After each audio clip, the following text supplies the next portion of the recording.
എൻ്റെ മകൻ്റെ കല്യാണം കഴിഞ്ഞു. ഞാൻ 300 താഴെ ആളുകളെയാണ് വിളിച്ചത്. വിളിക്കുന്ന പല സുഹൃത്തുക്കളെയും വിളിക്കാത്ത ഞാൻ ക്ഷമ ചോദിക്കുകയാണ്.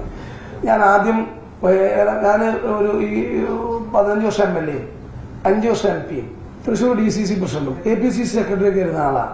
എൻ്റെ നാട്ടിൽ ആദ്യം ഞാൻ 22 വയസ്സിൽ പഞ്ചായത്ത് മെമ്പറായ ആളാണ്. അപ്പൊ എനിക്ക് ഒരുപാട് സുഹൃത്തുക്കളുള്ളതുകൊണ്ട് കല്യാണം വിളിക്കാൻ 50,000 ആളെങ്കിലും മിനിമം കല്യാണം വിളിക്കണം.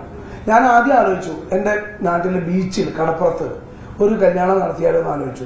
എൻ്റെ സ്വപ്നങ്ങൾ ഒന്നായിരുന്നു എൻ്റെ മകന്റെ മകളെ കല്യാണം കടപ്പുറത്ത് നടത്തി എല്ലാവർക്കും കപ്പയും മീനും കൊടുക്കണം എന്നുള്ളത്.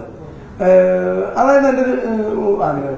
ഞാൻ പിന്നെ ആലോചിച്ചപ്പോൾ എൻ്റെ വീടിന് ചുറ്റുവട്ടത്ത് കല്യാണപ്രായം കഴിഞ്ഞിട്ട് അച്ഛനില്ലാത്ത വാപ്പില്ലാത്ത പല കുട്ടികളും കാണാറുണ്ട്. ഒരു ജനപ്രതി എന്ന നിലയ്ക്ക് എൻ്റെ അടുത്ത് വന്ന് പലരും സങ്കടവും വിഷമം പറയാറുണ്ട്. ഞാൻ എൻ്റെ മകനുമായും എൻ്റെ കുടുംബക്കാരും ഭാര്യ ഉൾപ്പെടെ മക്കളുമായി സംസാരിച്ചപ്പോൾ മക്കൾ എന്നോട് പറഞ്ഞു, അച്ഛോ ആദ്യം ആളെ വിളിച്ച് ആ കല്യാണം നടത്തുന്നേക്കാൾ ഭേദം ഈ നമ്മുടെ വീടിന് അയൽവക്കത്തുള്ള അച്ഛനില്ലാത്ത ഒരു കുട്ടി, അച്ഛൻ 1.5 വയസ്സിന് അച്ഛൻ ഉപേക്ഷിച്ച് പോയതാണ്, ആക്സിഡന്റിൽ വാപ്പ മരിച്ചൊരു കുട്ടി, ഈ പൈസ അവർക്ക് കൊണ്ടുപോയിട്ട് അവരുടെ കല്യാണത്തിന് കൊടുക്കുന്നത് നല്ലത്.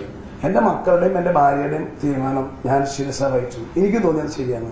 ഞാനതുകൊണ്ട് എൻ്റെ കല്യാണം ചുരുക്കി നടത്തി, വളരെ ചുരുക്കി. ഗുരുവായൂർ ചെറിയ ഹോളിൽ വെച്ചാൽ ഈശ്വരവിശ്വാസിയാണ്. ഗുരുവായൂർ അമ്പലത്തിൽ എല്ലാ മാസവും പൂരം നക്ഷത്ര നാളിന് പോണ ഗുരുവായൂരപ്പൻ്റെ ഒരു ഡിവോട്ടിയാണ് ഞാൻ. അതുകൊണ്ട് ചെറിയ കല്യാണം നടത്തി. അതിൽ നിന്ന് ഞാൻ മിച്ചം വെച്ച പൈസ എൻ്റെ വീടിന് തൊട്ട് 4 വീട് പടിഞ്ഞാറയിലെ ഒരു കുട്ടിക്ക് ഞാനും ഭാര്യയും കൊണ്ട് വീട്ടിൽ കൊണ്ടുപോയി കൊടുത്തു. ആരും അത് മൊബൈൽ എടുത്തിട്ട് കൊടുത്തു കാണും. പിന്നെ അതേപോലെ വേറൊരു കുട്ടിക്കും ഒരു വാപ്പ ആക്സിഡന്റ് മരിച്ചൊരു കുട്ടിയാണ്. അതും എൻ്റെ വീടിന് തൊട്ടടുത്തുള്ളതാണ്. അവരെ സങ്കടം എന്താണെന്ന് എനിക്കറിയാം. അവിടെ പ്രാർത്ഥന എന്തായാലും ഉണ്ടാവുമല്ലോ. ഞാൻ ത്രിപുര ശ്രീരാമസ്വാമി ക്ഷേത്രത്തിൽ കുഞ്ഞെ കുട്ടിയായിരിക്കണ കാലം മുതൽ പോയിക്കൊണ്ടിരിക്കുന്നതാണ്. എൻ്റെ ഹൃദയത്തിലുള്ള രാമൻ മഹാത്മാഗാന്ധി പഠിപ്പിച്ചു തന്ന രാമനാണ്. ആ രാമനെ കാണാൻ എനിക്ക് പ്രയർ പ്രത്യേകം പോകേണ്ട കാര്യം എല്ലാ സ്കൂളിൽ പഠിക്കുമ്പോൾ പോയി തുടങ്ങിയാണ്. ഞാൻ വിശ്വാസിയാണ്, ഈശ്വര വിശ്വാസിയാണ്, ദൈവത്തിൽ വിശ്വസിക്കുന്ന ആളാണ്. എൻ്റെ രാമൻ പറയാറുണ്ട് ശ്രീരാമസ്വാമി ക്ഷേത്രം.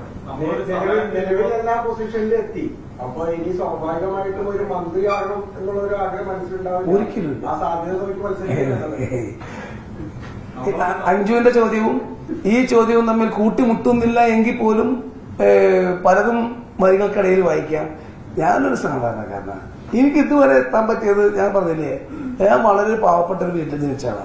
ഞാൻ കോളേജിൽ പഠിക്കുമ്പോൾ വൈദ്യുതി ഇല്ലാത്ത വീട്ടിൽ ജനിച്ചത്. ഇപ്പൊ എനിക്ക് ഒരുപാട് സുഹൃത്തുക്കളുള്ള ആള്. എനിക്ക് LDF സുഹൃത്തുക്കളുണ്ട്.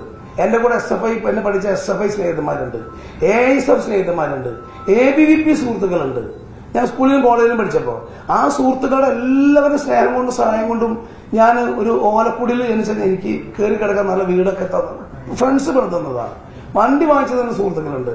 എനിക്ക് എന്നെ പോലത്തെ ഒരു സാധാരണക്കാരൻ നിസ്സാരക്കാരൻ ഈ നിങ്ങളുടെ മുന്നിൽ ഈ തൃശ്ശൂർ പ്രസ് ക്ലബിന്റെ MN വിജയൻ മാഷ പേരിൽ ഹോളി വന്നിരുന്ന് നിങ്ങൾ എന്നെ 5 കൊല്ലം സ്നേഹിച്ചതിന് നന്ദി പറയാൻ വേണ്ടി പറ്റിയത് അതൊരു മഹാഭാഗ്യം. അതിനേക്കാൾ ഒരു മഹാഭാഗ്യം എനിക്ക് ഇനി വരാനില്ല.